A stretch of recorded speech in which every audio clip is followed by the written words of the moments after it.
Carter's Haven was the kind of bar where deals were made in whispers, where smugglers, mercenaries, and outlaws gathered under dim neon lights. It wasn't glamorous, but it was safe. A sanctuary on the fringes of the Galactic Empire's dominion, where a man could drink without worrying about who sat beside him. That was the way Elias Carter had kept it for years. Neutral ground. A place where trouble was left at the door. Tonight, the air was tense. The usual hum of quiet conversations was absent, replaced by an unnatural silence. At the center of it all, standing like a wolf among sheep, was Commodore Vesk. Imperial officer, a man of cruelty, and the kind of person who didn't tolerate defiance. His men stood around him, rifles slung over their shoulders, hands resting on their hilts. They weren't here for drinks. Elias wiped the counter slowly, the lines on his face deepened by years of hard living. He didn't look afraid. That was his way. Fear was a weakness, and weakness invited death. Vesk leaned on the bar, his cold reptilian eyes scanning the room before settling on Elias. "You've been busy," he said. Elias raised a brow. "I serve drinks. That's all I've ever done." The Commodore smirked, tapping his gloved fingers on the counter. "Then tell me, why are insurgents meeting here? Why do rebels call this place a safe harbor?" The bar remained silent. The patrons knew better than to speak. Everyone had heard the stories of what happened when someone crossed the Empire. Elias didn't flinch. "People come. People go. I don't ask questions." Vesk's smirk faded.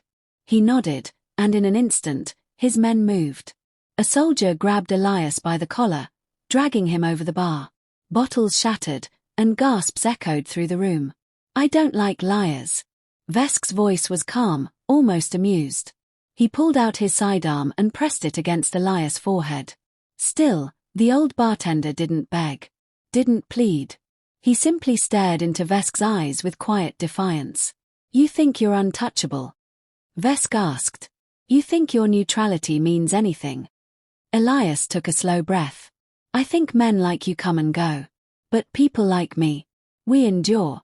A flicker of irritation crossed Vesk's face. Then he pulled the trigger.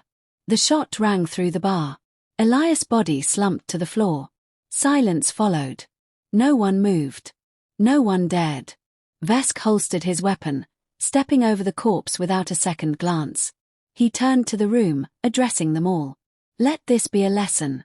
The Empire does not tolerate defiance. This station belongs to us." He left, his soldiers following. For a long time, no one spoke. Then, from the far corner of the room, a man stood.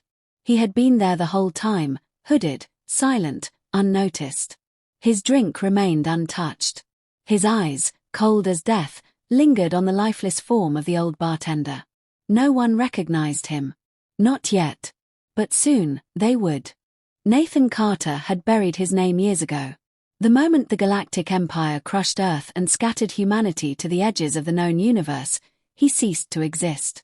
The man who remained, the one who watched his father die without moving, without making a sound, was something else. Something worse. He had walked away that night, disappearing into the station's underbelly. Not out of fear. Not because he was weak. But because vengeance was not a thing to be rushed. It was patient. Precise. A slow knife that cut deeper than rage. In a nameless room, beneath flickering lights, he opened a rusted storage crate. Inside lay a past he had tried to forget. A past filled with violence. Weapons, knives, tactical gear, all relics of a life before exile. His hands moved without hesitation, inspecting each tool with the familiarity of a craftsman. He strapped a pistol to his thigh, a combat knife to his belt, and secured his old rifle across his back. Then, finally, he reached for the mask. A simple thing, matte black, featureless. The face of a ghost. There had been whispers over the years. Old war stories. Mercenaries spoke of a man who could not be hunted, who struck without warning and vanished like mist. A human, though none believed it. Something more. Something worse. They called him Baba Yaga. The Reaper. The last nightmare of the Empire. Nathan had let the legend fade. He had chosen peace, had chosen his father over the war. But they had taken that from him. Now, There was nothing left to hold him back. The first to die never saw it coming. A soldier stationed near the docks, standing watch with lazy indifference. A shadow passed behind him, a gloved hand clamped over his mouth, and a blade slid into his throat. Silent. Efficient. His body was left slumped against the wall, blood pooling at his feet. Then another. A patrol officer walking alone, pistol drawn too late. A shot muffled, a body dragged into the dark. One by one, they vanished. Word spread among the Imperial forces. They dismissed it at first, blaming the usual crime that festered in places like this. But the killings didn't stop. They grew bolder, more precise. Then, the messages began appearing. Scrawled in blood, carved into walls. The Alibaba Yaga remembers. Fear took root. The younger soldiers whispered in hushed voices, recalling the old war stories. Their commanders laughed, calling it superstition, until they started dying too. Nathan didn't make mistakes. He left no witnesses. No evidence. Only bodies. The Empire had killed his father in front of him, believing him too broken, too lost to fight back. They were wrong. By the time they realized the truth, it was too late. The first bodies had been ignored.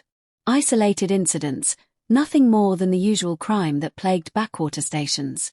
But then the disappearances became patterns. The dead weren't just random soldiers. They were officers. Strategists. The Empire's enforcers. Commodore Vesk read the reports with a tightening jaw. He had seen war. He had crushed rebellions, burned colonies, and executed thousands without hesitation. Yet, this was different. His men weren't just being killed. They were being hunted. The fear was spreading. Troopers patrolled in groups, scanning every shadow, their fingers twitching over triggers. But it didn't matter. They weren't fighting an army. They weren't fighting rebels. They were fighting something they couldn't see, couldn't predict. A ghost. Vesk ordered curfews. Lockdowns. More men.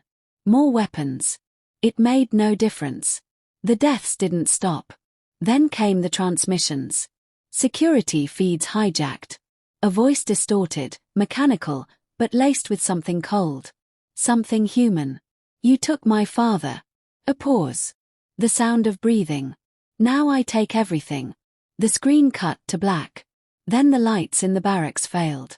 When they flickered back on, 2 more officers were dead.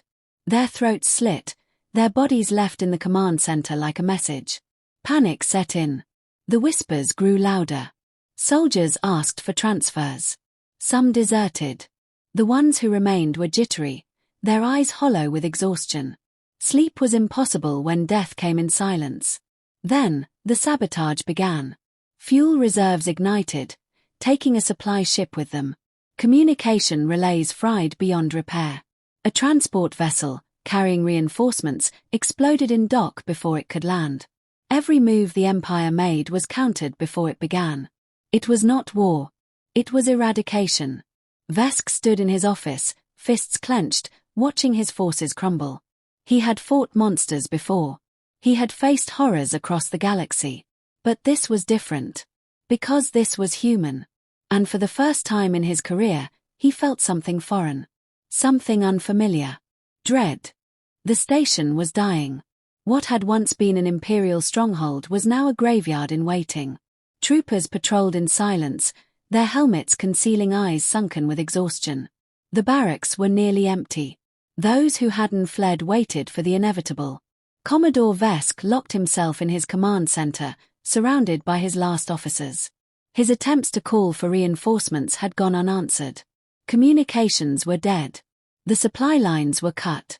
Even the station's security grid had been compromised. Cameras flickered with static. Doors refused to open or slammed shut without warning. He had lost control. Then, the alarm screamed. Explosions rocked the lower levels. Fires spread through the docking bays.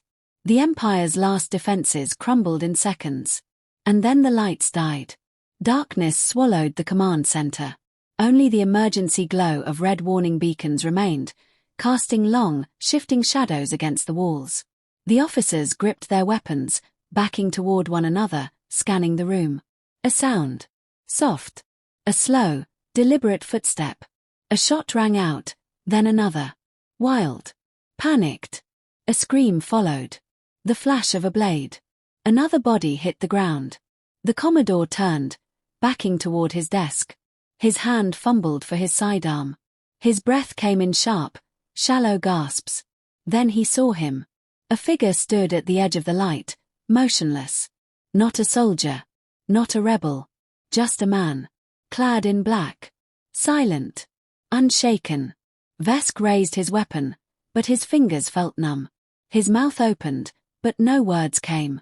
The man took a step forward. Please. A gunshot cut him off. His body hit the floor before he could finish the plea. The station burned. The remaining troopers fled. The Empire's presence was gone. But the legend remained.